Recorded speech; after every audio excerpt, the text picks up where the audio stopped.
Thanks to Wes Anderson's first venture into animated movies, we received the absolute joy that is Fantastic Mr. Fox. Many can agree that this is one of, if not the best Wes Anderson movie to release to this day, and inspired many to start watching and appreciating movies. The movie is overflowing with the Wes Anderson style, flat backgrounds, vibrant colors, and awkward dialogue.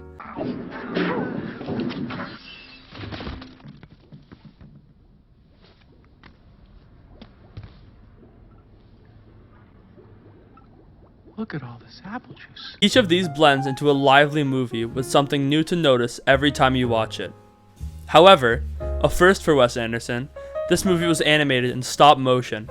This substantially adds to the style, and if you pay very close attention, you can even notice the fur on the characters moving each frame from the animators touching them, a choice which Wes Anderson intentionally included to make his world seem more alive.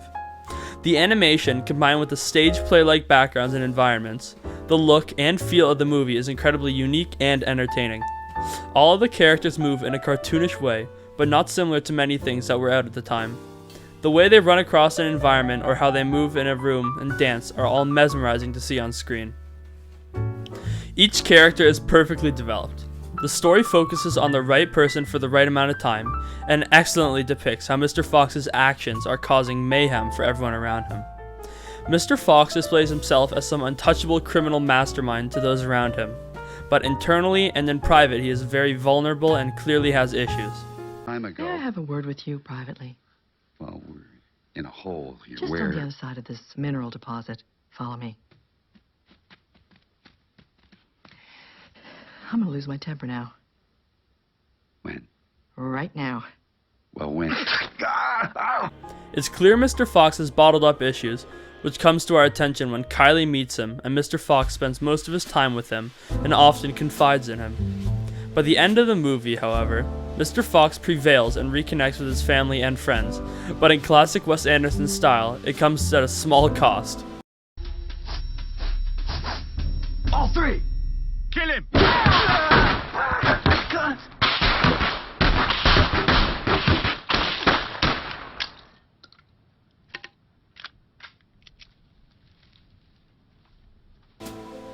Ash and Christopherson both growing closer to each other is brilliant because they learn to appreciate each other while still being the same person they are at the start of the film. The best part about the characters of this movie is by the end you can tell each of them has grown and progressed, but they still aren't perfect and have room to grow. The movie applies a different approach to the antagonist, with them being a secondary cast of characters to add to the chaos unfolding in the movie.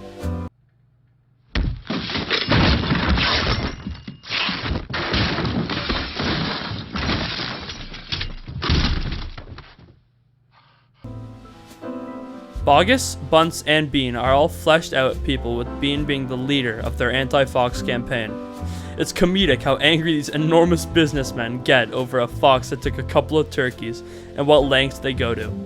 They are in the perfect middle zone of being Scooby-Doo villains and real people. For example, I feel like someone in our real world is somewhat like Mr. Bean. Their absurdity is perfect, and is funny when you realize literal animals are more strategic and more cunning than him for most of the movie. They want to trade the sun for his papa.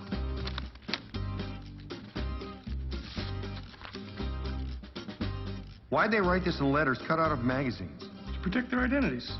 Oh, right. But then why'd they sign their names? Plus, we already knew who they were because they're trying to kill us. Fantastic Mr. Fox also has one of the most memorable soundtracks to any film out there. The placement of each song punctuates an important or especially entertaining scene, like the digging scenes or any other sort of montage. All of it feels in tune with the movie, like the classical rock songs playing on Mr. Fox's Walkman, quite fitting for the time period. The OST strikes at the perfect times, like the pinecone throwing or when the rat dies. The motif repeated through the movie is constantly reused in perfect ways, again like when the rat dies or when Mr. Fox toasts at the end. The light staccato string themes complement the relaxed atmosphere early on in the movie, while the banjos and harsher instruments come in tense and crucial moments.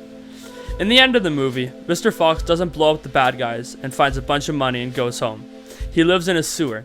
He was humbled from his adventure and is now content to spend his time with the people he loves instead of stealing turkeys and lying to his loved ones.